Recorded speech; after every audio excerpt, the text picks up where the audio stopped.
gravação aqui. Se vocês quiserem conversar alguma coisa, fica à vontade.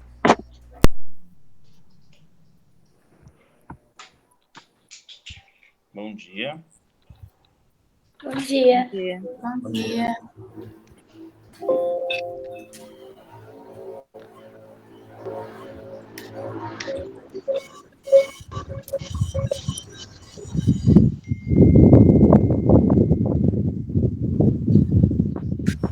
A gente está ouvindo muito bem. Pessoal, vocês conseguem me ouvir? Tem alguém que tá dando um eco, eu acho.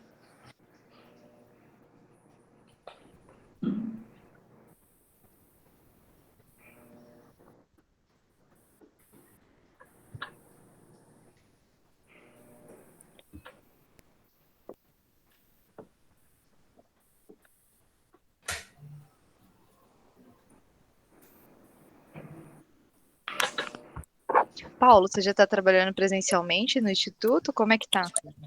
Eu estou trabalhando presencial, no sistema ainda híbrido, de segunda-feira eu trabalho no Instituto. Uhum. E os outros, a minha carga horária depois ela funciona de forma remota, né? Só que eu não sou psi de Boituva, né? Eu sou psi de São Paulo. Certo. Mas As aulas no campus presencial. de São Paulo ainda não voltaram? Então, em campus em São Paulo, eu trabalho na Zona Leste, em São Miguel. Em São Miguel, nós não temos graduação, nem especialização, nós temos ensino integrado só. Certo. Então, o ensino integrado, ele voltou mais ou menos. Então, por exemplo, voltou uma semana para cada curso só. Ah, entendi. Aí voltou, então, essa semana agora que vai entrar, vai ser os terceiros anos, e depois na outra, os quartos, lá são 4 anos, né, de integrado, e aí finaliza o ano. Ah, entendi. E nessas segundas-feiras que você fica presencial, você recebe os alunos? Tem que marcar um horário com você? Como Tem funciona? que agendar um horário comigo, o atendimento, são atendimentos, né? Eu realizo esses atendimentos com os alunos de segunda-feira, e aí em outros alunos eu faço atendimento remoto. Certo. Então, principalmente por conta da pandemia, a gente tem várias situações aí acontecendo, né? E as minhas segundas-feiras, elas são bem corridas, porque é bem cheio, é uma agenda que já está, tipo, né, a minha agenda dessa semana já está cheia desde a semana passada. Aí, para poder complementar, eu consigo fazer alguns remotos. Outros preferem que eu consiga presencialmente, então é bem complicado. Porque, de certa forma, Carol, acaba ressoando dentro do ambiente escolar muita coisa da nossa vida pessoal, muita coisa daquilo que a gente está vivenciando. E a gente tem um sistema de saúde que ele é muito falho, nós temos um sistema de comunicação que ele deixa muito a desejar. Então, nós não temos esses dispositivos funcionando como deveriam. E aí, por exemplo, quando eu faço uma solicitação de um encaminhamento de alguém para passar no psiquiatra, nem sempre essa pessoa consegue passar no psiquiatra e ela continua sofrendo, ela continua em seu estado psíquico ali não tão adequado. Então, é o mais próximo do que a gente tem como saúde. Então, é um pouco complicado, mas aí a gente vai lutando, né? A gente vai verificando o que a gente consegue em termos de encaminhamento, de possibilidades, de verificar um atendimento social e assim por diante. Certo. Você tem conhecimento se todo campus do Instituto ele tem um psicólogo? Tenho conhecimento, e não são todos os campos que têm psicólogo. Na verdade, Carol, como que funciona? Os campus, existem 2 tipos de campus nesse momento, o campus pleno e o campus avançado. Então, o campus pleno, ele é um campus onde ele tem uma demanda maior de atendimento. Então, os chamados cursos FIC, curso de graduação, curso de pós-graduação e assim por diante, como é o campus no qual vocês estão alocados hoje, que é o campus de Boituva. E aí o campus de Boituva, ele tem uma estrutura de servidores, tanto como técnicos administrativos, que é a função que eu estou, como docentes, uma estrutura maior. E o campus avançado, ele tem uma estrutura menor. Então, quando a gente pega Boituva tem psicólogo, Boituva tem assistente social, tem pedagogo, tem técnicos em assuntos educacionais, tem intérpretes de Libras. Dependendo do campus, o campus vai ter também técnico em enfermagem, vai ter nutricionista. Então, o campus acaba atendendo uma equipe maior. Um campus avançado, essa estrutura ela acaba sendo menor. Então, a nossa estrutura, enquanto quantidade de servidores, ela é menor, por conta de sermos um campus que atendemos o ensino técnico integrado, que a gente chama. Certo. Legal saber, porque como a gente começou esse ano e tá EAD, a gente ainda não tem muita ideia do que tem no campus, de qual é a estrutura do instituto. Imagina. É bem bacana. É uma estrutura muito bacana, sabe? Assim, é muito interessante. Tanto que vocês vão poder perceber que até mesmo o desenvolvimento de iniciação científica, o desenvolvimento de alguns projetos, é muito bacana. E se envolver nisso é muito legal, porque, de certa forma, vocês terminam a graduação já com alguns aspectos ali já da carreira de vocês. Sim, o Instituto também tem algumas bolsas, né, de incentivo para as pessoas conseguirem continuar a graduação, né? Isso, a gente sabe que na verdade, não é até mesmo no ensino médio integrado também tem os professores, eles desenvolvem alguns projetos, e aí esses projetos os alunos podem fazer parte, e eles têm alguns requisitos ali, e eles ganham um valor para poder estudarem, para poder estar no projeto, e até para poder terem aquisição de material. Isso é muito bacana. E eu vejo que muita gente não tem esse conhecimento, aqui em Boituva mesmo, as pessoas não têm o conhecimento e não valorizam o que tem na cidade também. Você é de Boituva, Carol? Eu sim. Mas eu acho, Carol, que talvez o fato de estarmos dentro desse ensino mais remoto aí, né, desse momento de isolamento, acho que isso dificulta alguns saberes, porque existe um contato maior com a escola e a gente fica sabendo de algumas coisas na vivência, né? No dia a dia, no cotidiano. E como a gente está apartado disso, então a gente acaba, de certa forma, às vezes, nossa, eu não sabia que tinha isso, nossa, eu não sabia que tinha aquilo. Mas eu acho que aos poucos vocês vão tomando esse conhecimento, mas eu acho que é formidável. E um curso no qual vocês estão iniciando aí, então tem bastante coisas para vocês desbravarem também. Sim, até foi esse o objetivo, né, do nosso projeto de extensão, que começou com uma ideia do Jair, né, sobre essa questão de profissão, de vocação, né, do sofrimento dos alunos, do ensino médio, do que tem na cidade. Acho que foi aí que começou, né, Jair? Você é professor também, né, já foi? Mais ou menos. Bom dia a todos. Bom dia. Na verdade, a ideia é do professor durante muitos anos. E o que a gente percebe é isso. Chega no terceiro ano, eu sempre falo que há uma metamorfose, os alunos formam quase que num monstro, porque eles estão ali extremamente com algo na cabeça que eu sempre achei muito errado, assim. Tem que escolher um grupo. Jair, acho que está cortando um pouco o áudio. Eu acho que está cortando muito seu áudio.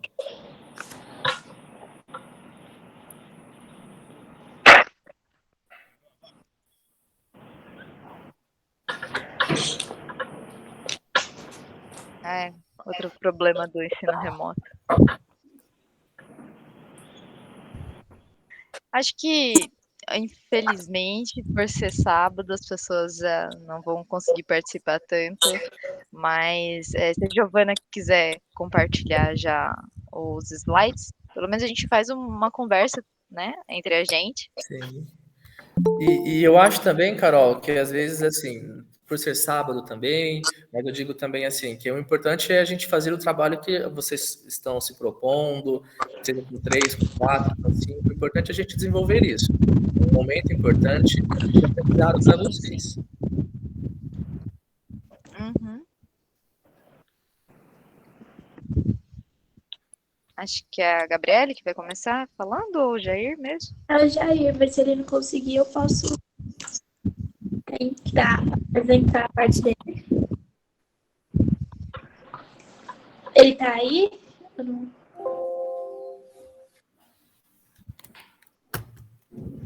Oi, gente, vocês me ouvem agora?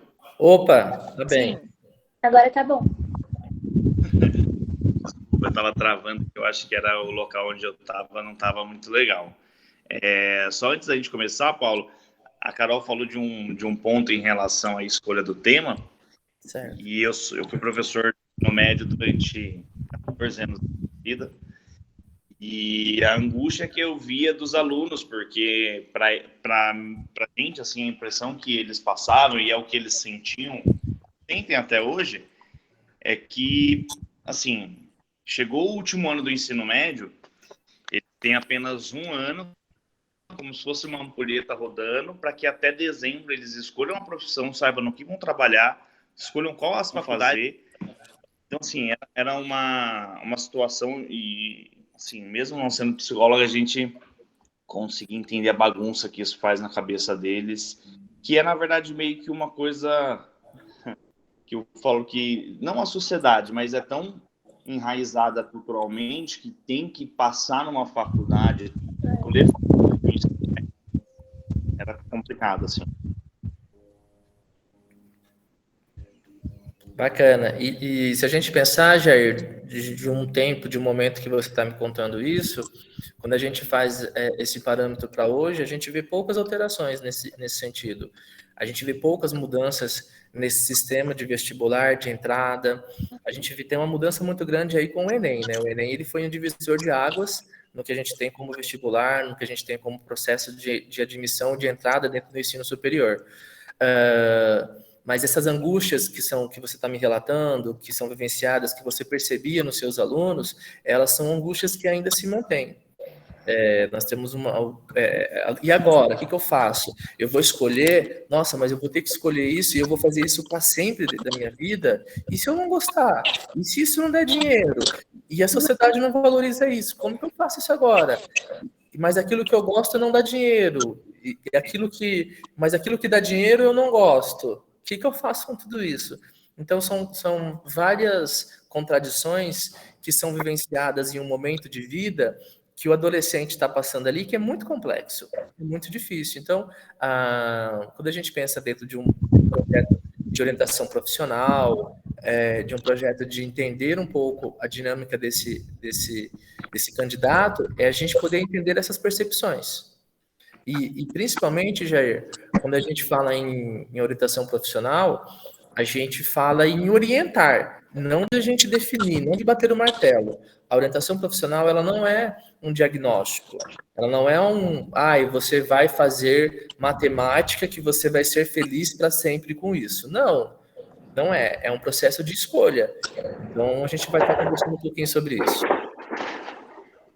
Desculpa, gente, estão soltando fogos de artifício aqui. Deve ser por conta do Flamengo, né? Não sei, talvez. Provavelmente. Hoje é a final, Flamengo e Palmeiras. Ah, tá.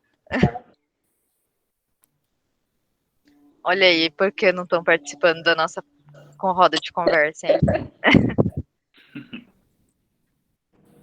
Jair, se você quiser começar. Só um momentinho antes de começar, só para informar o Paulo que esse material ele vai ficar gravado no YouTube. Eu queria pedir também os direitos de imagem pro Paulo, né? Se ele autoriza a gente postar o vídeo com a imagem dele no YouTube, para não gerar processo, né? Brincadeirinha. Não, eu autorizo. Se precisar de algo mais formal, depois vocês podem me solicitar que eu faço e declarem minha autorização para que possa ir, sim, Ok. pro YouTube. Muito obrigado. Jair? Bom dia, eu sou Jair Maia, eu sou participante do grupo de Introdução e Extensão. Nós somos a primeira turma de estudantes do curso de Engenharia de Produção do Instituto Federal de São Paulo, aqui do campus de Boituva. Nós estamos no segundo semestre, né? E hoje vamos fazer uma roda de conversa sobre escolha vocacional, voltada para o questionamento, se as escolhas profissionais são para sempre e outros assuntos pertinentes. Bom, eu sou a Gabriele, também sou participante do grupo, sou estudante de Engenharia de Produção do IFSP. E hoje a gente está aqui com o Paulo Marinho, que é o psicólogo do campus da Zona Leste, né, Paulo? Na capital. E ele vai estar participando dessa palestra com a gente e questionando, né, se a escolha profissional é para sempre. Então, bom dia, Paulo. Você pode se apresentar para a gente?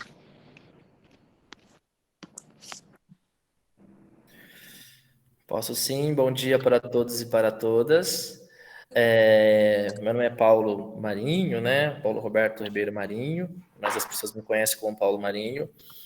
Eu sou psicólogo do Instituto Federal do campus São Miguel Paulista, na Zona Leste de São Paulo, como você colocou, Gabriele. E eu sou professor também de uma universidade em Tatuí, dentro do curso de psicologia. Eu sou mestre também em psicologia e atualmente eu faço doutorado nessa mesma instituição, dentro da Unesp, onde eu pesquiso trabalho, adoecimento e saúde. Então, essa é um pouquinho da minha trajetória acadêmica. E falar sobre escolha profissional é um assunto que eu gosto bastante, porque tem muita relação com o que eu estudo, que é trabalho. Então, que são as suas intersecções dentro daquilo que a gente tem enquanto processo de saúde, processo de doença. Então, esse é um pouquinho da minha trajetória acadêmica e espero que a gente possa ter boas trocas nessa manhã, espero que eu possa sanar algumas dúvidas e até mesmo, talvez, plantar um pouquinho de algumas inquietações, porque eu acho que essas trocas, elas provocam isso na gente, né, de nos inquietar diante de algumas questões. Bom, então, ao longo do semestre, nós formos questionamentos, né, dúvidas e até comentários sobre o tema da escolha profissional para ou se ela não necessariamente precisa ser uma escolha definitiva, e nós vamos apresentar através de alguns slides, né, nós vamos debatê-las. Jair, eu acho que tá dando uma falhadinha no seu áudio. Você consegue repetir a fala, por favor? Tá melhor? Agora tá melhor.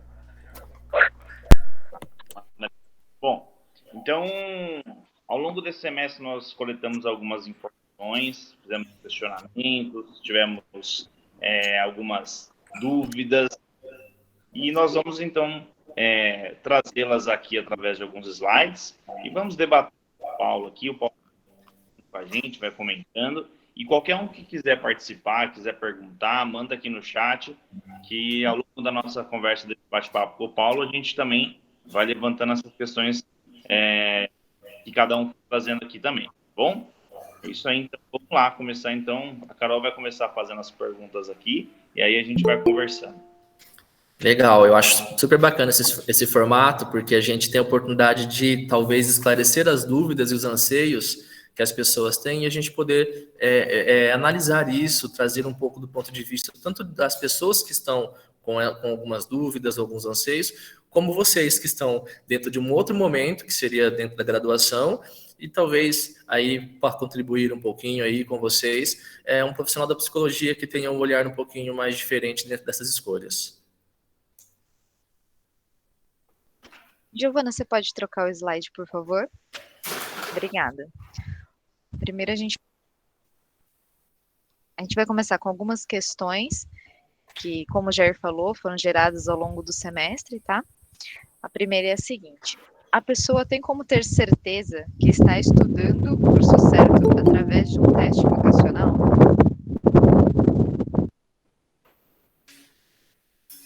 Tipo, é para mim responder isso já começo? Isso. Por favor. Beleza, legal. Eu acho que é uma excelente pergunta e acho que é um momento muito, muito bacana da gente poder refletir a respeito disso. nós temos dentro da história da psicologia, nós temos algumas contradições, e essa é a repercussão de uma delas. Antigamente, quando a psicologia, principalmente a psicologia do trabalho, ela tinha uma ideia do homem certo no lugar certo. E aí, essa repercussão, ela acaba sendo colocada e depositada muito nos testes psicológicos, que por meio de um teste psicológico eu consigo entender a pessoa, e aí eu vou colocar ela no local de trabalho, no lugar de trabalho, que ela vai produzir e que ela vai ser feliz. E todo mundo vai ganhar. Então, tanto a empresa vai ganhar, a organização, quanto a pessoa. E a gente sabe que as coisas não são tão lineares assim. A gente sabe que nesse processo muitas coisas acontecem. Então, quando a gente pensa que o teste vocacional, ele é um dos instrumentos que o psicólogo trabalha, que o psicólogo vai utilizar para poder orientar, para poder pensar naquilo que ele vai desenvolver com o candidato, com a pessoa que está ali dentro daquele momento. Mas se ele é um dos instrumentos, ele não vai dar a certeza, ele vai dar algumas diretrizes. Eu gosto de pensar como uma bússola. Então, é uma bússola, então o teste psicológico ele é uma bússola que ele vai dar um direcionamento. Só que esse direcionamento, ele pode, ao longo da vida da pessoa, mudar. Então, a pessoa pode ter um interesse na vida dela hoje, que depois ela possa adquirir outros interesses, e assim por diante. Então, o teste psicológico, ele dá um direcionamento, ele dá algumas diretrizes, mas ele não dá a certeza, ele não dá o diagnóstico. O diagnóstico seria: Giovana, você vai fazer engenharia de produção que você vai ser feliz. Não dá para ser feito isso. Ele dá um direcionamento muito por áreas, em profissões que a pessoa poderia se sentir adaptada, assim por diante. Mas não é uma certeza. E os testes, eles contribuem, eles são ferramentas que, dependendo do psicólogo, ele até pode nem utilizar. Então, a gente pensa dentro de uma abordagem que a gente tem como sócio-histórica dentro da psicologia, que é uma abordagem dentro do aspecto mais marxista, de crítica ao sistema, que eu faço orientação vocacional, mas eu não utilizo o teste psicológico. E tudo bem, dá para ser feito sem testes psicológicos. Eu acredito que, dentro da minha prática, eu gosto, é uma ferramenta, eu gosto de olhar para esses testes, eu gosto de verificar o que eles estão querendo me dizer, gosto de conversar com meus candidatos a respeito disso, e eles talvez mostrarem para mim o que eles estão querendo dizer, ampliar um pouco isso. Mas a gente não dá para ter certeza por meio de um teste. A gente precisa olhar o teste no meio de outras ferramentas. Entendi. Obrigada. Realmente é muito interessante isso, porque principalmente quando a gente está no terceiro ano do ensino médio, né, a gente começa a fazer um monte de teste vocacional e cada um dá uma coisa. Então, às vezes você fala: nossa, será que eu tô tão perdida assim que nem o teste consegue me orientar, né? Isso. E aí, Carol, eu já vou aproveitar um pouquinho o seu gancho, e quando você fala isso, eu acho interessante, porque assim, um teste psicológico que a gente tem enquanto ferramenta, ele é diferente desses testes de internet, de algumas revistas que a gente tem ali, né? Ele é muito diferente. Um teste psicológico é um teste validado, é um teste que foi aplicado dentro de uma população, que isso depois foi reconhecido, então atende a critérios científicos. Esse é um teste. O Conselho Federal de Psicologia, ele coloca para a gente quais os testes podem ser utilizados. Esses testes, dentro de alguns períodos, eles passam por reavaliação para saber se ele ainda está validado ou não está. Se ele não tiver validado, ele sai ali de uso, aí o psicólogo não pode utilizar mais ele. Então, nós temos um critério dentro dos testes que são bem rigorosos. E esses critérios, eles são muito importantes. Por que quando você me diz: nossa, eu faço um teste, ele dá uma coisa, eu faço outra, dá outra, eu faço outro, nenhum conversa? Porque possivelmente a gente teria que olhar para esses testes dentro de uma validade, dentro daquilo que foi colocado. Então, a gente utiliza na clínica os testes que são recomendados pelo Conselho Federal de Psicologia, que eles estão lá no SATEPS, que a gente chama, que é um site que eu posso verificar os testes que estão sendo validados, que eu posso utilizar, e assim por diante. Não é tão simples. Eu vou lá fazer um teste que eu na rede social, e aí foi super bacana, vai dizer que eu tenho que fazer isso, e eu estou contente porque eu queria fazer isso mesmo, tudo certo. Não, não é bem assim. É um pouco mais complexo. Ah, Ô, entendi. Eu Paulo, não tinha ideia sobre isso. Oi, eu Jair. vou cortar aqui e vou dar um testemunho. Hoje em dia a gente vê muito aluno assim, entrando no Google e colocando, né? Inclusive nós temos, Água. infelizmente, acredito eu, um grande problema com alguns cursinhos preparatórios, porque muitas vezes uma forma de atrair os alunos para o cursinho é através de um teste vocacional gratuito, aí você entra no site deles, recebe por e-mail, enfim. Eu fiz, quando eu fui entrar na faculdade, eu fiz um teste vocacional na universidade na qual eu queria, na clínica de psicologia, e só para o pessoal ter uma ideia, assim, um teste comum de internet demora 15 minutos. Eu demorei uma semana com consultas agendadas com a mesma psicóloga para que ele pudesse entender, né, e o cara a cara discutir um pouco sobre como é que foi minha vida, o que eu aprendi, o que eu tive de conhecimento, o que eu gostava. E mais ou menos é o que você falou. Ninguém chegou para mim e falou assim: olha, Jair, faça. Minha primeira formação é biologia, então faça biologia que você vai ser feliz. Não, pelo contrário, é assim: olha, a sua área de atuação muito te leva a essa área, né? Dali você pode escolher o que te mais tem a ver com você. Mas é interessante porque hoje em dia eu sempre falo isso, né? As universidades, em sua grande maioria, que possuem o curso de psicologia, ela tem disponível para a comunidade, para a população no geral, essas, não só a clínica de psicologia para testes vocacionais, mas outros serviços também, mas isso é fundamental e muitas vezes o aluno não entende isso. E eu falo assim, ó, realmente foi um teste complexo, eu demorei uma semana, não imaginei, eu pensei que eu ia chegar num dia lá, a pessoa ia falar comigo meia hora, eu ia embora já sabendo qual que ia ser a minha profissão e não foi bem por aí. Legal, Jair. Exatamente. Eu acho que esse exemplo aí, enquanto lugar de pessoa que passou pela orientação vocacional, eu acho que é muito legal. E é importante a gente pensar, Jair, que esse pensamento seu, eu chego lá, fico meia hora e a pessoa vai dizer o que eu vou fazer, é um lugar da sociedade, né? E cada vez mais nós queremos respostas precisas em um curto espaço de tempo e que seja certeiro. Então, a gente busca a solução sempre dentro desse contexto, mais rápido, uma coisa delivery mesmo, e eu preciso que seja certeiro. Tem que me dizer o que é isso, para eu tirar essa angústia entre as escolhas que eu estou, entre será que isso vai ser bom para mim, será que eu consigo? Então, a gente deposita muito dentro desse processo. E aí, quando a gente traz para o processo, e aí a gente fala, olha, não vai dar o diagnóstico, eu não vou dizer faça biologia, faça engenharia, e assim, muito provável que a gente vai ter uma área que vai ter algumas profissões que serão ali, que talvez que dentro dessas profissões, algumas que você se encaixa dentro desse perfil. E aí a pessoa começa, não vou ter a certeza, e a sociedade está cada vez mais querendo buscar essa certeza.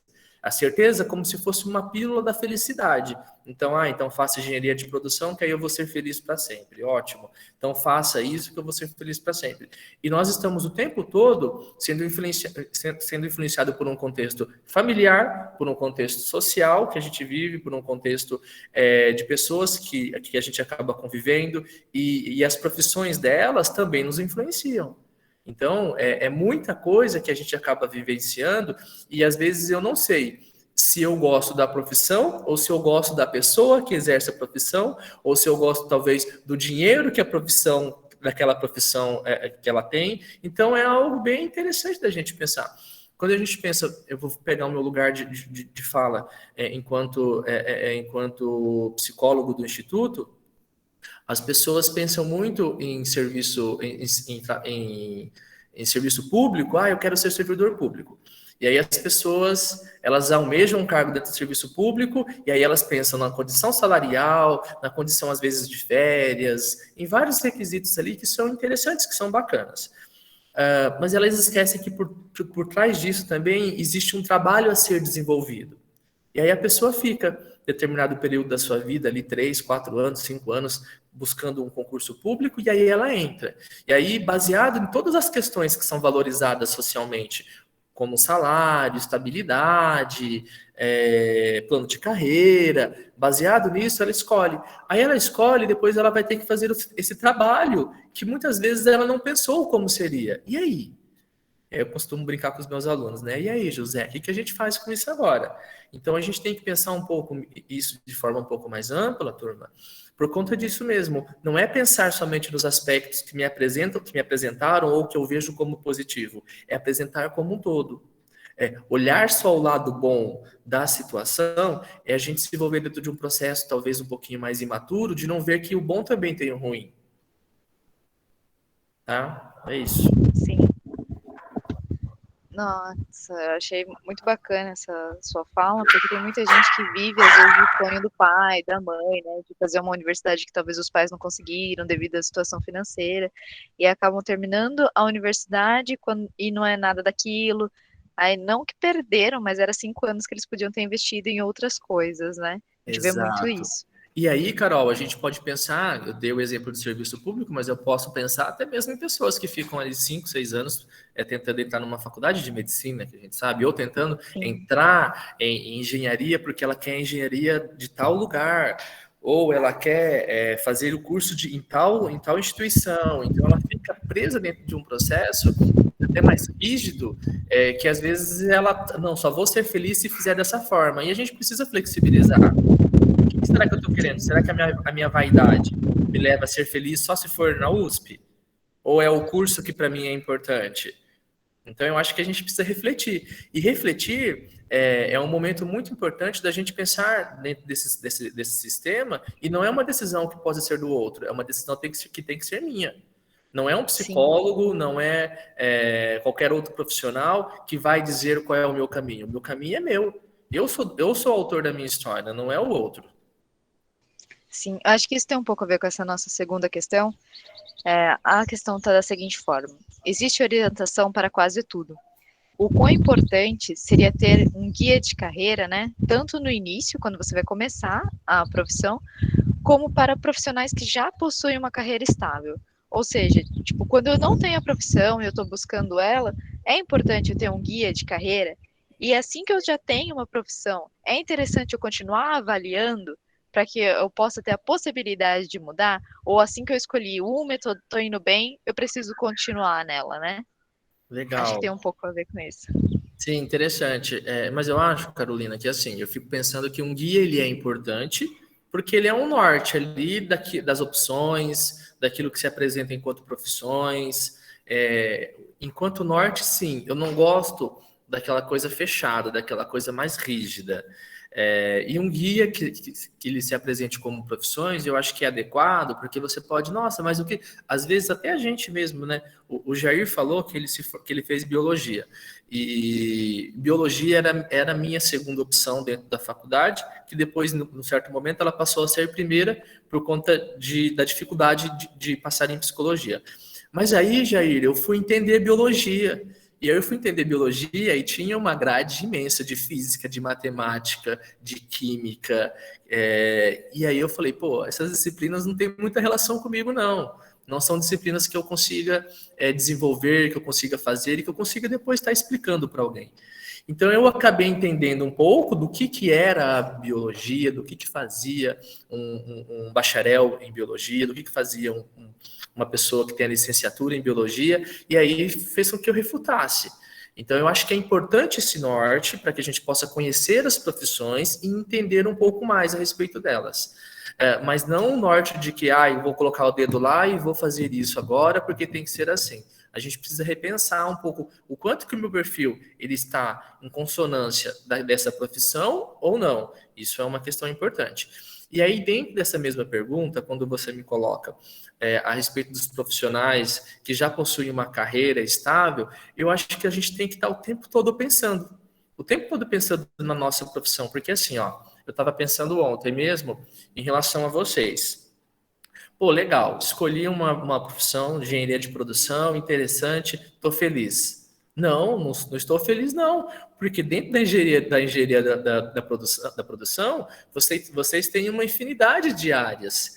E aí, se Sim, vocês já decidem, no primeiro ano, eu gosto mais disso, e já tomam essa decisão, meio que vocês pegam o foco de vocês e colocam nisso que vocês consideram que é importante, e aí vocês não olham tanto para as outras possibilidades. Então, o tempo todo, eu acho que é importante a gente pensar o quanto que algumas áreas são potenciais e o quanto algumas outras a gente acaba não tendo tantas afinidades. Mas eu considero que é muito importante a gente oportunizar e verificar, e a gente avaliar isso. O Paulo de 2020 é um Paulo diferente de 2021. O Paulo dentro da pandemia acaba se moldando diante daquilo que está acontecendo com o meu contexto. Então, essa adaptação a esse contexto, ele é muito importante, porque eu vou vivenciando e vou vendo as oportunidades ali que possa estar surgindo, e assim por diante. sim, entendi. Agora, nossa outra questão, do seu ponto de vista, né? A escolha de uma profissão, ela tem que passar obrigatoriamente por uma universidade? Para me tornar um profissional, eu tenho que ser formado numa universidade? Então, eu sou bem crítico em relação a essa questão, viu, Carolina? Eu acho que a felicidade não está na universidade, nós vivemos um momento, principalmente com as questões do capitalismo ali, colocando cursos superiores em valores ali muito baixos, então possivelmente se o valor é baixo, o tipo de profissional que vai estar lá é um profissional talvez menos preparado, que precise, né? A gente não está aqui julgando o profissional que se sujeita a isso, mas eu acho que com essa busca, né, pelo ensino superior, essa busca por ter um diploma, ela contribui muito para que as pessoas entendam que, eu vou ter um título, vou ter um diploma e assim eu vou ser feliz, e aí eu vou buscar a minha profissão. Eu acho que isso não passa pela universidade, principalmente com essa quantidade aí de cursos que nós temos, principalmente de cursos tido com talvez menor qualidade. Eu acho que as pessoas têm até no ensino técnico algumas pessoas que conseguem desenvolver, conseguem fazer um bom trabalho e não necessariamente passam por uma universidade. Eu acho que a universidade ela possa sim ser um caminho bem bacana, um passo bem interessante do que a pessoa vai fazer, do que ela vai transformar na carreira dela, mas ele não é o único. Então a gente tem pessoas que às vezes a gente conversa e são grandes profissionais e trabalham em algumas áreas e são empresários, e aí a pessoa fala, poxa, eu tenho vontade ainda de fazer uma universidade, fiz um curso técnico, mas para mim foi interessante, eu consegui desenvolver na minha área, e tudo bem também. Eu acho que é a trajetória de cada um, não dá para a gente falar, faça a universidade, faça um curso que você vai ser feliz. Não, eu acho que é a construção de cada um e da intencionalidade que cada um tem na vida. Sim, eu acho interessante também desconstruir essa fala, né? Porque isso acaba gerando um problema que até outro grupo tratou, que é um endividamento universitário, né? Às vezes a pessoa acredita que, se eu fizer uma universidade, eu vou ter um emprego garantido, eu vou ter uma vida de sucesso, vou conseguir ter uma casa, viagens e assim por diante. Aí ela não tem o dinheiro para fazer aquele curso que ela acha que vai gerar isso, ela acaba entrando num financiamento, e que quando ela acaba a universidade, ela descobre que não é tão fácil assim, não é só ter o título, e ela não consegue nem pagar aquele curso. Isso acaba virando uma bola de neve, questão de sofrimento, uma angústia, e isso é muito difícil, né? E aí, Carolina, dependendo desse aversivo que a gente chama, dependendo desse impacto negativo, o curso ele fica muito atrelado com uma coisa negativa. Porque olha só, agora tive que vender meu carro, agora estou indo trabalhar de ônibus, tive que vender minha casa, não sei o quanto que foi de dificuldade. E aí a pessoa atrela isso por quê? Tudo isso para fazer essa faculdade. Ela acaba criando um aversivo do curso. E aí tudo que se refere àquele curso que ela fez, ela quer manter distância. Por quê? Porque está muito difícil. Ficou muito difícil. E isso é poder pensar, porque a sociedade coloca para gente isso, para gente isso. O sistema capitalista, ele coloca com uma meritocracia, vai lá, vocês vão fazer um curso superior, você vai se destacar, você vai conseguir. E aí a gente sabe que as pessoas acabam comprando essa ideia, vivenciando isso. Isso é muito difícil. Muito complicado, não é assim. A família também acaba depositando. Porque o pai e a mãe não tiveram oportunidade de fazer um curso superior, mas meu filho vai fazer, minha filha vai fazer. E aí o quanto que isso acaba colocando na pessoa, no candidato, no filho ali, questões que talvez, olha, eu quero esperar um pouco mais. Eu percebo muito na clínica, eu acho isso muito interessante, os jovens, de alguma forma, tendo que escolher com 17, com 16, e alguns jovens falando, não, olha, eu vou esperar um pouco mais até eu pensar um pouco mais a respeito da profissão e assim por diante. Eu acho que é uma decisão até interessante a pessoa vivenciar alguns aspectos para depois fazer uma escolha. Se ela puder fazer isso dentro desse sistema que ela está, ok. Eu acho isso interessante, só que para muita gente isso é visto como você está ficando para trás, né? Se você não entrar assim que sai do ensino médio de uma universidade e não se formar naquilo que você entrou, você está ficando para trás, porque teve gente que saiu, se formou e já está no mercado de trabalho. E você está aí tentando escolher de novo. E isso é uma grande mentira, né? É uma grande mentira. Isso mesmo, Carolina. Eu costumo brincar que é o seu primo, né? Porque, Carolina, o seu primo na sua idade já está na multinacional. O seu primo na sua idade, ele está falando inglês e alemão. Então a gente sempre tem na família um primo que você fala, esse primo, se não tivesse na minha família, eu seria muito mais feliz. Eu seria muito mais saudável, né? Porque esse primo coloca a gente em situações muito complicadas, muito delicadas. E a meritocracia, ela traz isso, uma busca acirrada e uma competitividade com o outro. Ela não coloca o outro como parceiro, como vocês estão aqui, os colegas, os parceiros. Não, o outro é meu concorrente. Então, o Jair tá falando bastante, então eu vou ter que arrumar uma forma de começar a me falar um pouco mais. Isso é muito complicado, eu acho que não precisa ser dessa forma. Sim, sim. Agora as nossas questões mudam um pouquinho, agora sobre a mudança de carreira, né? A primeira é a seguinte: eu ingressei em um curso que sonhava fazer, porém, vi que não era para mim e atualmente mudei de área. Contudo, existe uma cobrança social por ter aberto e terminado algo que comecei. Como lidar com a mudança de área de estudo depois de ter entrado na faculdade? Nossa. Complexo, hein? É muito complexo. Eu acho que aí não dá para ter uma resposta única. Eu acho que aí depende de muitos fatores. Depende de fatores, por que eu fui escolher essa área, o quanto que talvez eu queira mudar, ou o quanto que talvez, o que eu não estou satisfeito. É com a faculdade, é com o curso, eu acho que envolve uma gama de situações ali. Por que será que eu investi dessa maneira? Então tem algumas coisas ali que depende muito. Eu acho que a gente precisaria entender o que passa com essa pessoa. O que está acontecendo com ela? Eu acho, e existem algumas pesquisas que demonstram que os alunos que acabam desistindo no primeiro ano de faculdade, o quanto que eles passam por isso. Sim. Acaba sendo um fato que influencia a vida deles mesmo. Sim, tem que entender o que levou a pessoa a escolher aquilo, né? Decisão somente. Que momento da vida dela que ela tá inserida, até a questão social que ela vive, né? Acho que tem muitas coisas para ser pensadas. De repente, porque eu conheço várias pessoas que ficaram, por exemplo, 2, 3 anos fazendo um cursinho, tentando entrar numa faculdade, e aí depois que entram, elas falam, não, é difícil, é complicado, mas eu não vou desistir, porque eu demorei muito para entrar. Mas aí a pessoa fica tão presa nisso, e ela se vê cada vez mais angustiada. Sim, eu entendo. A segunda questão nossa é, se em algum momento da vida profissional você sentir que essa não é a profissão que você sonhou, como lidar com a mudança de carreira quando você já está no mercado há certo tempo? Eu acho que aí existe da insegurança, né? Fala, nossa, eu já estou aqui, já tenho meu dinheiro, já sou reconhecida e agora eu não gosto e vou mudar do nada, né? Como é que eu vou começar? Mas eu fico pensando assim também, Carolina, quando você coloca isso, eu acho que é até interessante a gente pensar com a profissão que você sonhou. Eu já fico pensando, mas está sonhando com profissão? Por quê?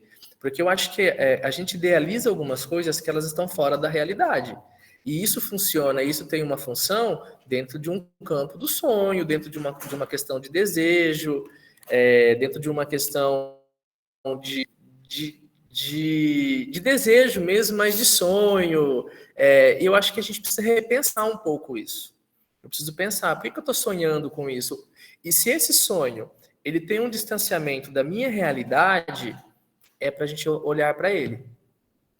Por quê? Porque se esse sonho, eu sonho com medicina, mas eu não gosto de biologia, eu sonho com medicina, mas eu não gosto de ver sangue, eu não gosto de ver as pessoas sofrendo. Olha que complicado que vai ser manter esse sonho. Então eu acho que a gente precisa repensar o quanto que o sonho ele tem uma função dentro da minha vida real, da minha vida real que eu digo até entre possibilidades financeiras, possibilidade de estrutura familiar, possibilidade do contexto social que eu estou. Certo. A terceira questão aqui no início do ano, entrei para um curso por impulso e desisti com 2 meses de aula, pois percebi que não queria aquilo e foi muito difícil aceitar que aquilo não era para mim. Sofri com os transtornos. Existe alguma maneira de facilitar esse processo de aceitação mais facilmente?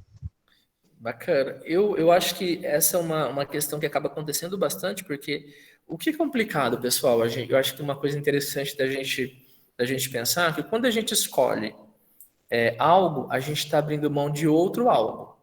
Então, quando a pessoa escolhe um curso lá que ela pensou, que ela idealizou, que ela desejou, ela escolhe e aí ela, depois no dia a dia, esse curso vai se apresentando numa realidade, os alunos não têm muita relação com o perfil da pessoa, os professores são de um perfil diferente, e aí ela vai entrando em contato com algumas questões que ela fala, não é para mim.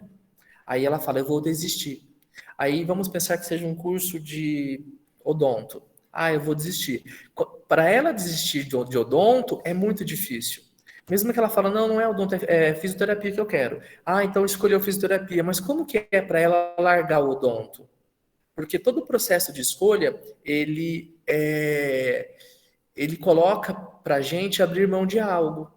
Vocês escolheram estar aqui. Existiu uma questão da disciplina, do projeto, mas vocês abriram mão de estar com outras pessoas hoje, de fazer uma caminhada, de correr, de ir para uma academia, de uma porção de coisas da vida de vocês. Então, todo o processo de escolha, ele também requer uma maturidade daquilo que a gente está deixando. E isso é muito importante. E a pessoa sofre por conta dessas questões. O que seria recomendado nessa situação aí? Talvez ela fazer um processo de orientação profissional para que ela possa se reconhecer nesse processo, para que ela possa se olhar dentro disso e verificar o que talvez é dela, o que é a expectativa do social, o que não tem relação com ela e assim por diante. Entendi, bacana. Tá me ouvindo? Pode falar, Jair.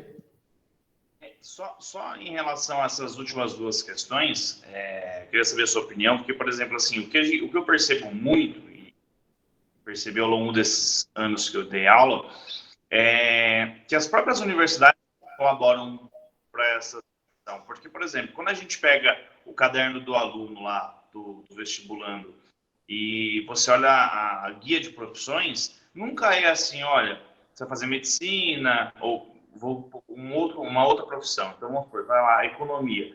Eles sempre floreiam muito a profissão. Eles sempre colocam nesses guias de profissão, de profissões, as mais maravilhosas do mundo. Isso acaba meio que induzindo a pessoa a falar, não é isso que eu quero, é tudo muito fácil, muito lindo, né? Sim.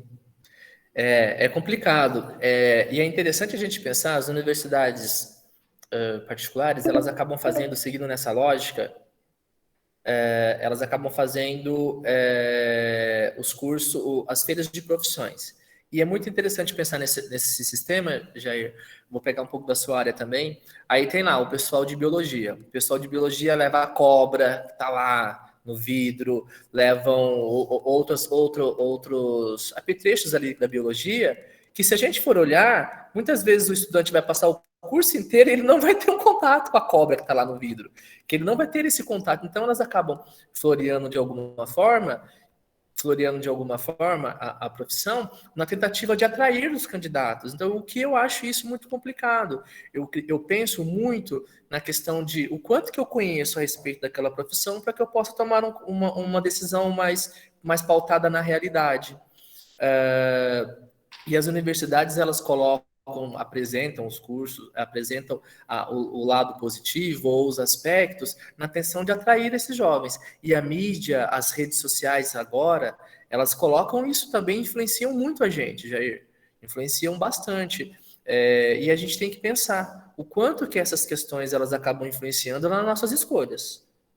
É por isso que o processo de orientação vocacional, ele é um processo que requer o tempo todo o quanto que eu estou interessado e o quanto que são aspectos do social ou até mesmo dos aspectos familiares, aspectos financeiros, aspectos o quanto que a sociedade valoriza aquela profissão. Então, é um autoconhecimento para eu tentar tirar essa camada. Não, isso daqui eu quero porque é da minha família. Isso aqui eu estou pensando por conta dos meus tios. Isso aqui por conta do meu padrinho, que é dentista e me influencia. Isso aqui é a sociedade que coloca. E aí, o que sobra depois sou eu. E aí eu preciso me ver nesse processo. Licença, Paula, a gente mudaria agora para o tema de educação, só como a gente está pelo Meet e a gente não está pagando, né, para utilizar, ele tem uma duração na reunião de 1 hora só. Então, eu vou pedir para que todo mundo que está aqui, por favor, feche a chamada e comece de novo no mesmo link, que daí a gente tem mais 1 hora. Pode ser? Pode. Obrigada. Nada.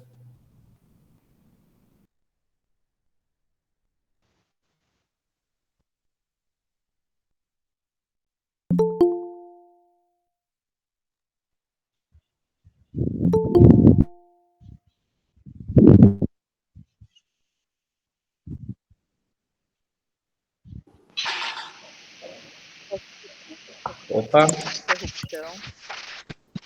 Que realmente a ferramenta pede isso. Sim, super entendo. Obrigada. Tem algumas pessoas que estão entrando ainda, pedindo para participar da reunião, e a gente vai dar prosseguimento agora na parte de educação, tá?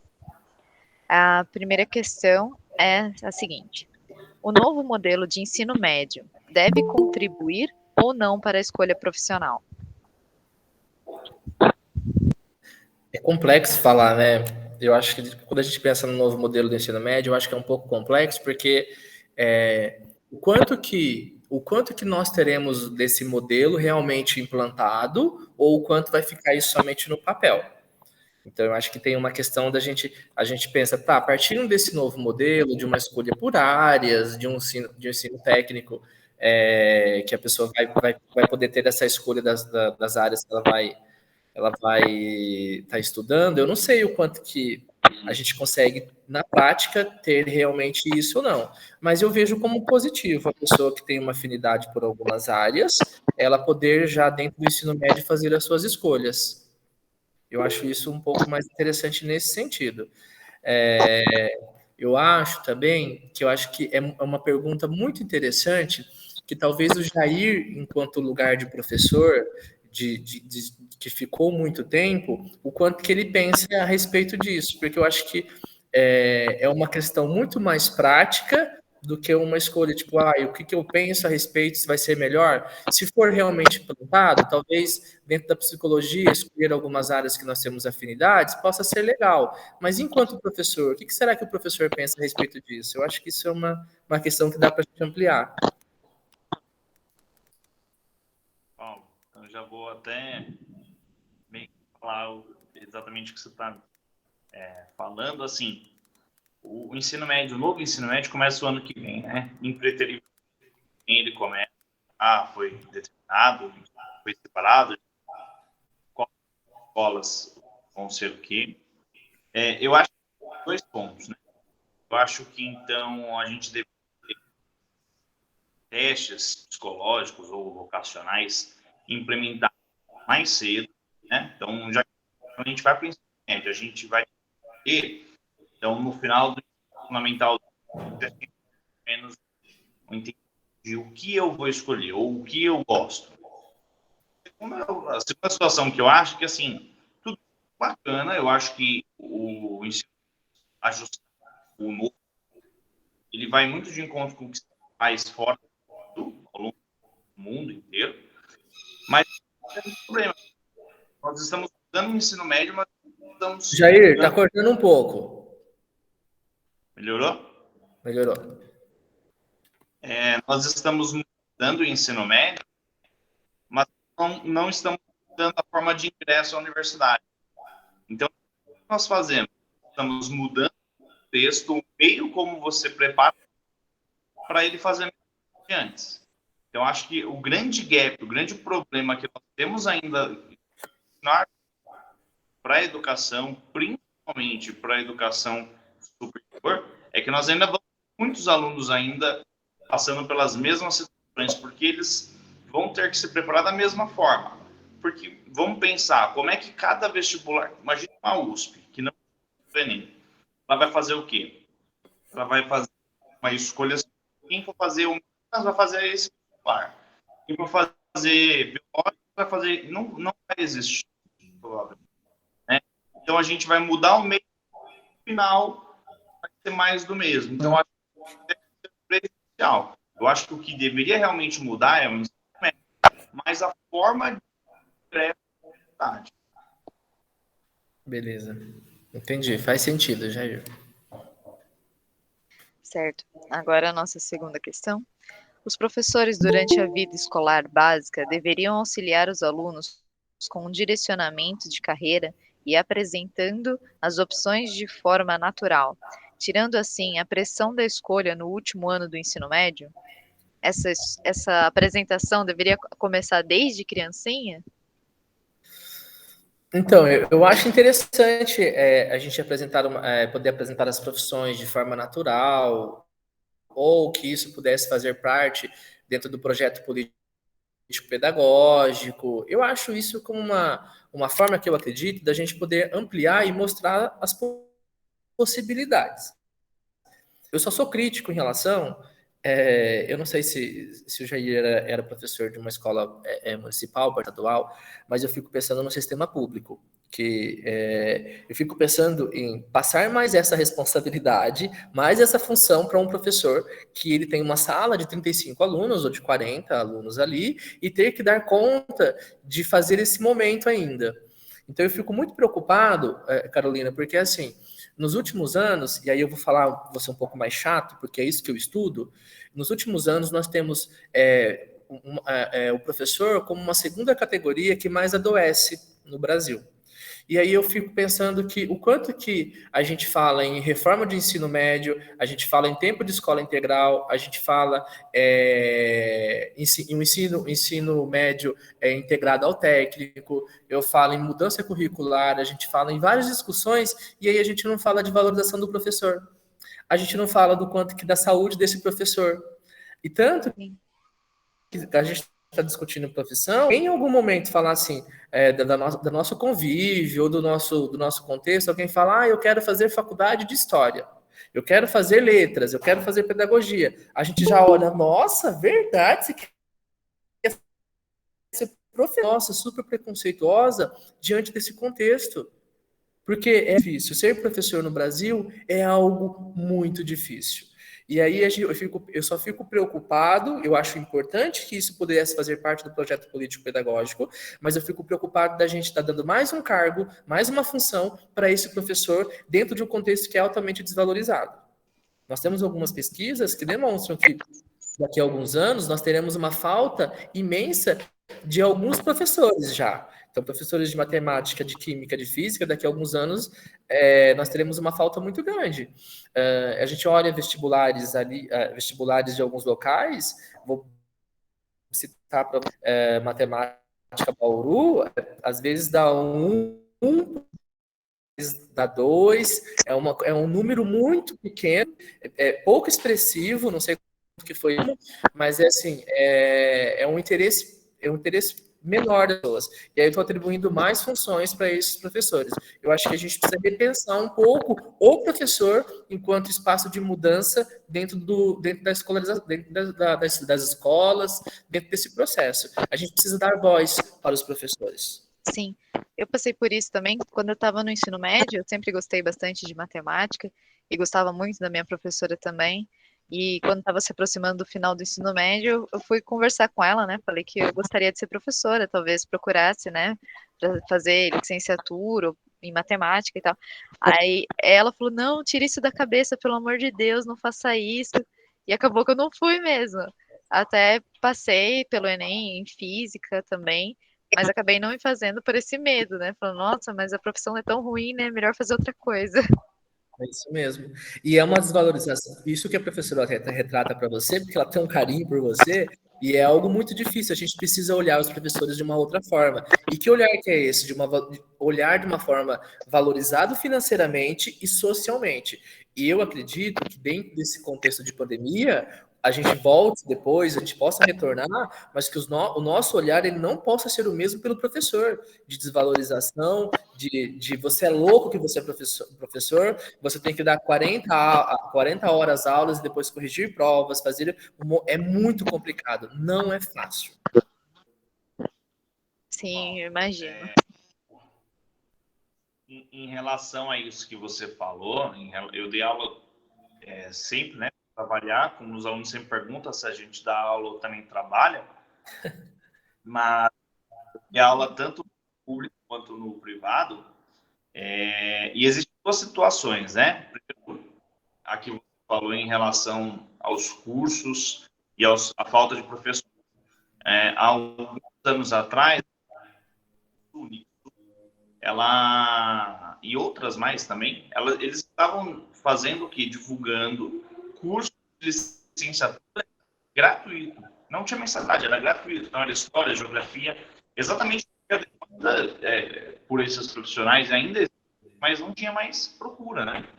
Em relação à estrutura, eu acho que assim, eu acho isso fantástico. Eu acho que devia realmente ser produzido aos poucos para os alunos. Só que eu acho que o grande problema da gestão pública é que a gestão pública ela quer economizar o máximo possível. Então, por exemplo, assim, o governo do Estado, anos atrás, implementou um sistema que era educação sexual nas escolas. Legal, bacana. Então, em vez de eles tratarem uma pessoa específica, colocaram para que um professor se voluntariasse, senão o diretor escolhia um professor para que fizesse esse trabalho. Esse é o grande problema, né? Sucatear ao máximo tudo que já não está legal. Então, eles pegam os professores e vão atribuindo mais tarefa. Eu acho que funcionaria se nós tivéssemos uma estrutura organizacional dentro da escola diferenciada. Nós vamos ter financeira. Nós vamos contratar um profissional que vai se adequar à situação, dar aí... nós vamos ter um projeto desde o começo, outro professor que não está esses convencionais, para pegar ao conjunto de professores nessa escola, para que ele possa tocar isso. Aí eu acho que funciona, porque você realmente falou.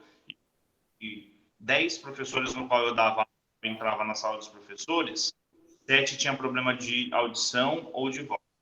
Eu, não uma, nem duas, nem 10, mas muito mais vezes, eu via professores dando aula com fone acoplado como se fosse um walk-talk, exatamente mais voz. Por isso que você mesmo esquece, né? Vamos mudar a escola, traz psicologia e vamos pensar no aluno, pensar na comunidade e lá se der tempo. Se não der tempo, continua do jeito que está, o professor se adapta, toca o barco. É isso mesmo, eu concordo com você. Até quando a gente pensa dentro do processo de inclusão, né?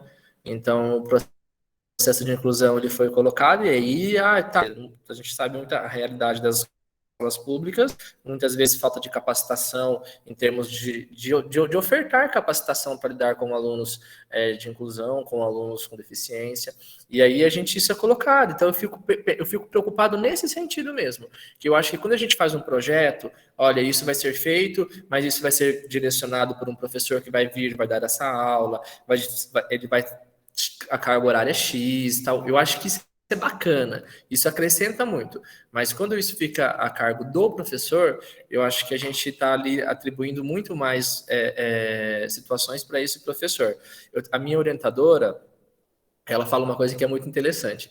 A gente tem que ter cuidado com alguns sonhos, porque esses sonhos podem ser um inferno para quem pratica. Então, às vezes eu estou sonhando ali, ai, que bacana, vou fazer isso, seria importante a orientação vocacional, pudesse começar com os professores dentro da educação básica, olha que sonho, tá? Aí depois isso vai se desempenhar para quem vai praticar, para os professores. Isso pode se tornar um pesadelo para eles. Sim, é verdade. Agora falando sobre pressão, né? A gente muda um pouquinho o nosso tema. A gente já está se aproximando do fim, já passamos um pouco de 1 hora, né? Para não ficar muito extenso. Sobre agora a pressão social e familiar. Como lidar com a pressão e críticas por escolher uma profissão não convencional? Eu acho que isso é algo bem difícil mesmo, porque a gente tem a pressão social tanto da nossa casa, né, dos familiares, que às vezes vão almejar alguma coisa maior, ou é deles, né? Quando a gente fala, viu, faça direito, faça isso, muito provável que é uma pessoa que gostaria de ter feito, e ela vê a profissão como algo positivo, e a sociedade também coloca algumas questões. Eu fico pensando muito o quanto que a pessoa conhece aquilo que é dela e aquilo que a pessoa conhece que é do outro. Por isso que o processo de orientação profissional, ele é um processo de autoconhecimento. Porque se eu consigo entender que esse meu desejo, essa minha vontade, ela parte muito mais por questões sociais, por questões da família, por pressão dos outros, eu consigo direcionar o meu caminho. Agora, se eu não entendo isso, muito provável que eu vou escolher o caminho que as pessoas colocaram por entender que eles me conhecem e assim eu vou ser feliz. Eu acho que o Sim, autoconhecimento ele é muito importante nesse sentido. sim, eu acho que a segunda questão, ela só complementa a primeira, que ela diz assim, como não se deixar influenciar pelas escolhas de amigos, parentes e namorados, na hora de escolher sua profissão. Acho que é realmente esse autoconhecimento, né, que a gente precisa ter para falar, apesar de que aquela pessoa pode me querer muito bem, o que ela está falando não é o melhor para mim, né? Sim, e pode ser que isso possa ser interessante para ela, né, Carolina? E eu acho que quando ela se conhece, ela fala, tá, eu sei que você acha isso, mas eu gosto mais disso, mas o meu interesse é por isso.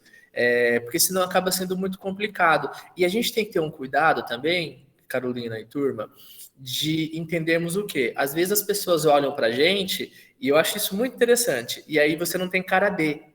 Né? Ah, mas por que você não tem cara disso? Mas por que você não tem cara disso? E eu acho isso tão bizarro, talvez é a palavra, eu acho que nós não temos cara de. Na verdade, nós vamos nos construindo e vamos, de certa forma, desempenhando a nossa profissão, desempenhando aquilo que a gente quer, e eu não tenho uma cara para isso. E as pessoas, às vezes, eu percebo que elas olham e a pessoa fala, eu tô entre isso e aquilo. Aí a pessoa diz, mas você não tem cara de enfermeira.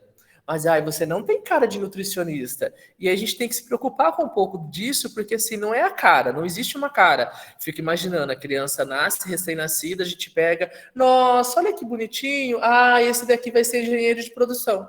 Olha esse daqui, isso daqui, esse olhar aqui é de engenheiro de produção, pode ver o olhar dele, é total engenheiro de produção. Não existe isso. E a gente precisa parar de reproduzir essas falas, porque são falas que, de certa forma, atingem a pessoa que está na dúvida e que muitas vezes ela fala, realmente, eu acho que eu não tenho cara de. Sim.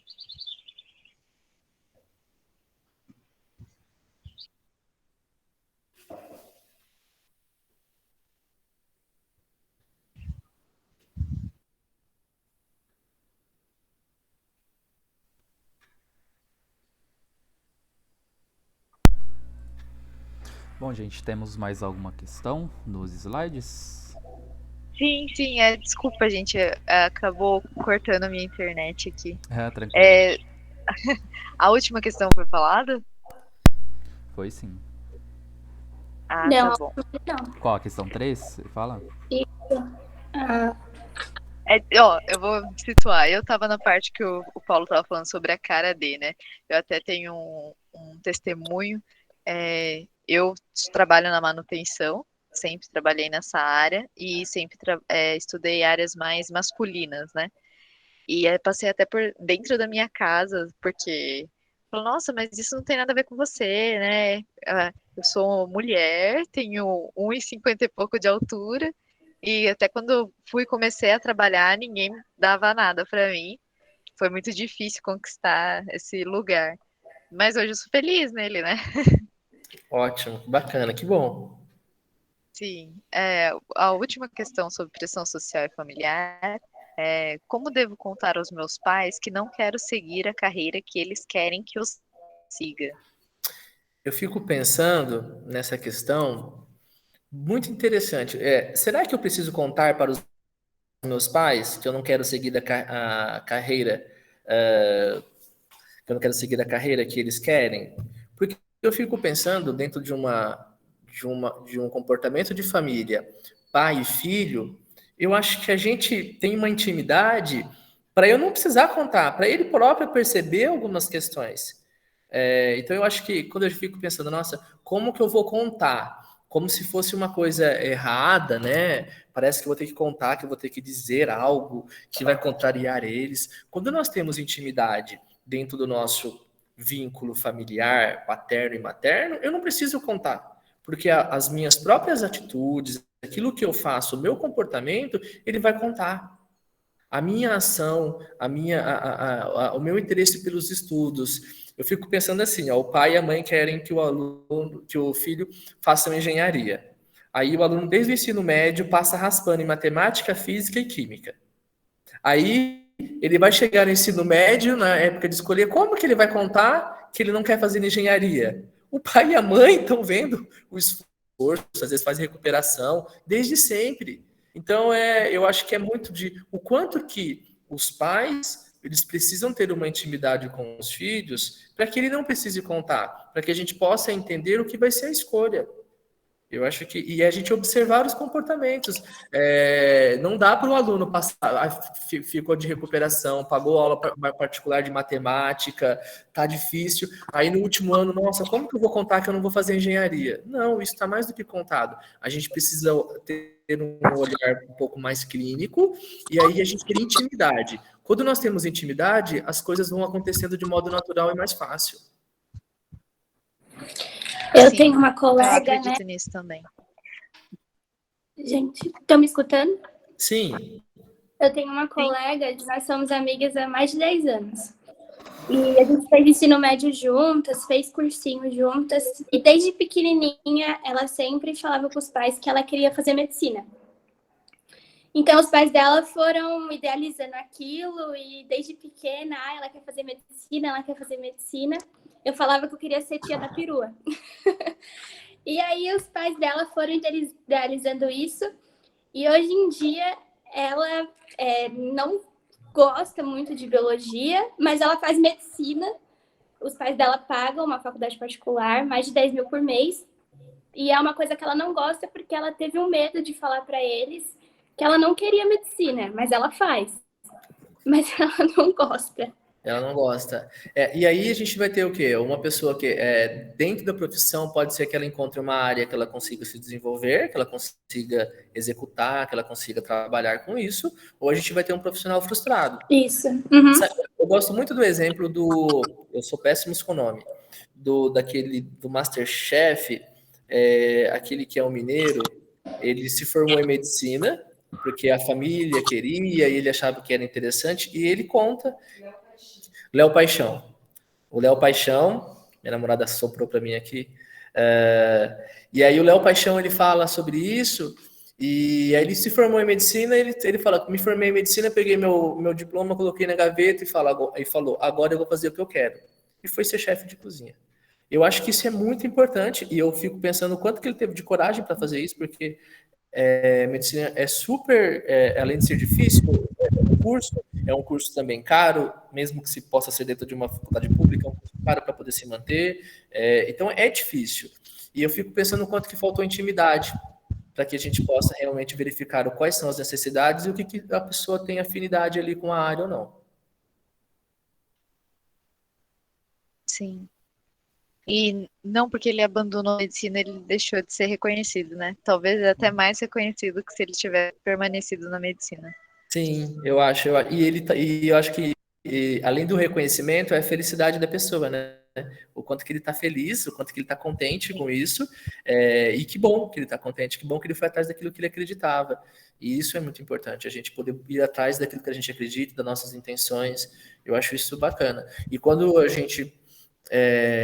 Os pais não olham algumas necessidades, os pais não olham essa intimidade, o quanto que depois todo mundo sofre. Sim. Bom, chegamos ao último slide da nossa conversa, agora é mais uma questão geral, né? A primeira questão é como podemos definir realização profissional? Se é que existe essa definição, né? Eu acho ótimo isso que você falou. Eu acho que se existe, né? Eu acho que a profissão ela é muito importante para a gente. Existe um autor que eu estudo que é o Dejurs. O Dejurs trabalha com uma questão da psicodinâmica do trabalho. E o Dejurs ele vai dizer que a profissão ela vai contribuir muito para os nossos aspectos de autorrealização, do quanto que a gente consegue estar numa profissão, estar num trabalho que ele complementa. E eu acho que a profissão ela não é um fim, uma chegada, ela é uma continuidade. Assim como a escolha também. Sim, eu acho que só de você acordar na segunda-feira, sem pensar na sexta, às 5 da tarde, já você está no bom caminho, né? Isso, eu considero também, eu acho que é um caminho para isso. E ela é uma busca, né? Ela é uma busca daquilo que eu faço dentro da profissão, ela é uma busca dentro daquilo que eu estou vivendo. Eu acho que a gente tem que pensar enquanto busca, enquanto algo constante, não como algo de chegada. Agora passei em engenharia de produção, estou fazendo, então cheguei onde eu queria. Não. Vocês ainda vão percorrer muitos caminhos e isso faz parte do processo que é individual, que é de cada um. Sim. A nossa segunda questão é: hoje, com as mídias sociais em alta, muitos jovens se deslumbram com o mundo da internet e deixam a faculdade para segundo plano. Como orientar esses jovens de modo a ajudar a ter uma visão para o futuro? É interessante falar, porque assim, acho que todo adolescente hoje, quando você pergunta, e aí, o que você vai fazer depois? Tem que estudar, porque isso é importante para o seu futuro. Aí eles falam, não, mas eu vou ser youtuber, né? Eu vou jogar videogame, vou apresentar algumas coisas nesse sentido.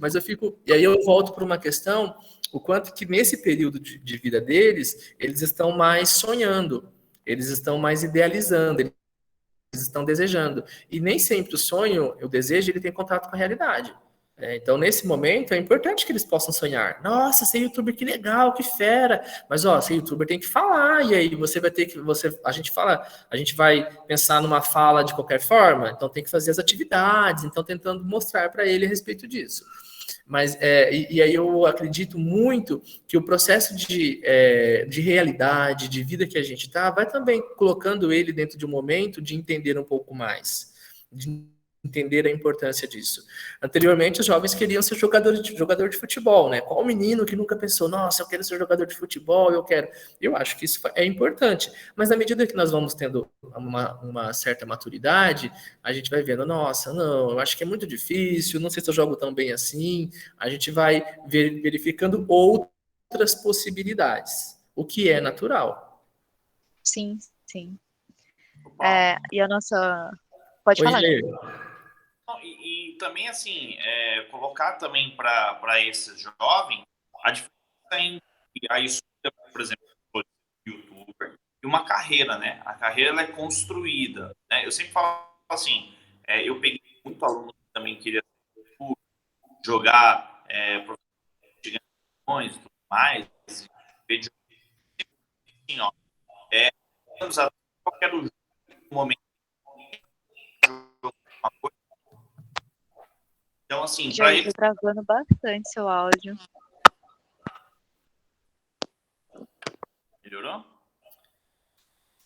Aparentemente, sim. sim. Tá?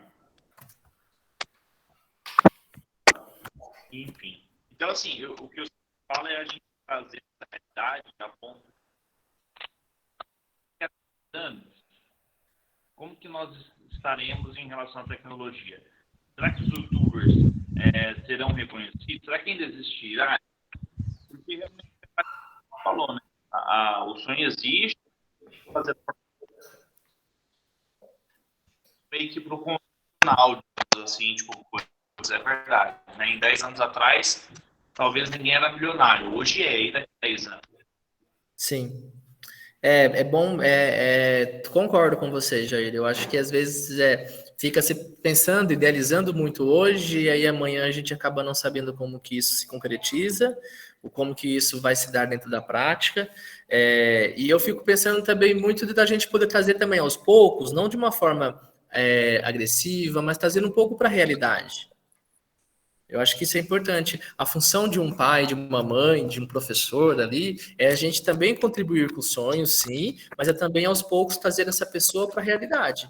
Que a realidade nem tudo pode, nem tudo é bom. Sim. Eu acho que quem trabalha nessa parte de YouTube tem que se reinventar. Ano passado mesmo, a maior plataforma era Instagram. Do ano passado para cá, na pandemia, virou TikTok. Então, você tem que ir se reinventando. Do Instagram e para o TikTok, e do YouTube para o TikTok, porque senão você fica para trás. Então, tem que ter essa consciência de que, eu quero ser YouTube, mas daqui a 10 anos o YouTube, daqui a 10 anos o Instagram não vai estar mais como ele está antes. Vai ter outras plataformas. Então, você tem que ir se reinventando. Isso mesmo, Gabriele. E eu sempre penso também, acho até engraçado, que tem pessoas que fazem dancinhas, né, no TikTok lá, e tem muita gente, muito de seguidores. Eu falo, nossa, se eu tiver que fazer dancinha para poder viver, eu tô perdido, porque eu não vou conseguir dar conta disso. Eu tenho vergonha só de pensar. E o quanto que tem alguns profissionais, tem algumas pessoas que se permitem a isso, né? E tem também profissionais da psicologia que fazem lá algumas dancinhas, aí fazem isso. Eu falo, nossa, acho que, olha, esse mico eu não vou pagar. É colocar o seu trabalho na atualidade, né? Se reinventar. Eu acho que é se reinventar e atualizar dentro da profissão. Isso. Eu considero isso, mas tem algumas coisas que eu acho que é um pouco a mais. Mas, não, tem que focar no seu público. Se seu público gosta de dancinha, aí você vai ter que fazer dancinha. E é engraçado que eu critico, mas eu sempre tô lá vendo as dancinhas e dando risada. Tá certo. Chegamos agora à nossa última questão, né? E é a seguinte: alguns autores classificam em 5 os tipos de personalidade. Qual é a relação entre o tipo de personalidade e a profissão mais adequada para cada perfil? Então, Carolina, eu acho muito complicado porque assim, quando a gente pega os 5 tipos de personalidades, a gente tem autores que vão falar depois de 7 tipos de personalidades. Eu acho que é uma construção de alguns autores, de alguns estudos, que podem ou não fazer parte dentro da abordagem teórica que a pessoa trabalha, dentro daquilo que a gente coloca. Eu fico um pouco preocupado com essas classificações humanas, assim, sabe? Como se a gente fosse fazer só aquilo. E isso me preocupa muito mais porque a gente tem o DSM ou a CID-10, que é a classificação de transtornos, que ela coloca as pessoas dentro, então a pessoa está fazendo isso, então isso é um transtorno X. Então a pessoa está em grau de sofrimento de frequência, intensidade e duração, então ela está sofrendo, e eu fico um pouco preocupado da gente poder enquadrar as pessoas dessa forma. O que eu acho que a gente deva olhar as pessoas é de modo singular dentro do contexto social. Eu penso muito nisso. O quanto que a pessoa ela é um indivíduo singular, que pode apresentar alguns aspectos, e o quanto que ela vai ter uma profissão ali dentro do contexto social que pode alinhar de estar atrelado com ela ou não. Eu penso isso. Porque quando a gente fica, de certa forma, os 5 tipos de personalidade, classificando, então, essa personalidade 2 aqui, ela se dá bem com essas profissões. Eu acho que não necessariamente. Porque aí eu coloco só aquilo, e aí a pessoa faz aquilo, só vai ser feliz se for daquela forma. Não acho que é dessa maneira. Sim, eu entendo. nós chegamos ao final das questões, né, que a gente tinha nos slides. Eu queria agradecer a presença do Paulo, todo esse conhecimento que ele compartilhou com a gente hoje. Agradecer também todas as pessoas que dedicaram um tempinho do seu sábado de manhã para estar aqui. E não sei se alguém tem mais alguma consideração a fazer, mas da minha parte seria isso. Muito obrigada. Bom, gente, muito obrigada a todos que participaram. Paulo, muito obrigada. Foi muito bom, tá? Fazer isso com você. E para a gente estar passando, né, que a mudança de profissão, por algum certo motivo, não é um bicho de 7 cabeças. Se a gente faz tudo com planejamento, com calma, tem a grande possibilidade de dar certo. E a nossa palestra, ela vai ter um certificado, tá? Que vai estar disponível a partir da semana que vem. O Henrique vai colocar o link no chat, né, Henrique? E, bom, é isso. Se alguém tiver alguma dúvida, espero que todos tenham tirado o máximo de aproveito hoje. E por mim também é isso. Muito obrigada. Gente, antes de encerrar de vez, eu queria pedir pra gente abrir a câmera pra eu tirar um print. Vamos. Ô, Giovana, você consegue interromper um compartilhamento para aparecer todo mundo? Sim, já vou interromper. Tá. Um minutinho. Prontinho. Jair, Carol.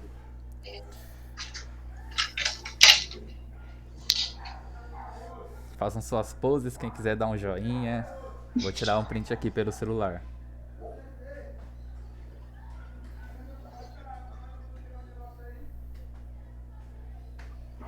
Foi. Prontinho.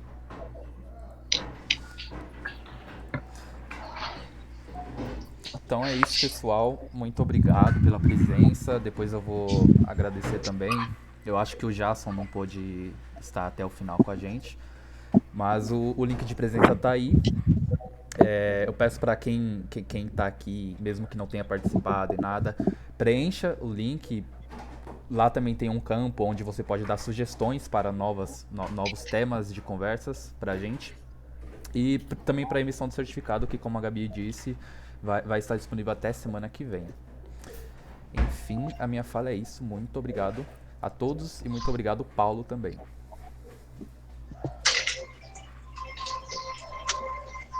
Tá ótimo, pessoal. Eu agradeço o convite, agradeço a oportunidade da gente falar sobre orientação profissional. Eu acho que é muito bacana, é muito importante também.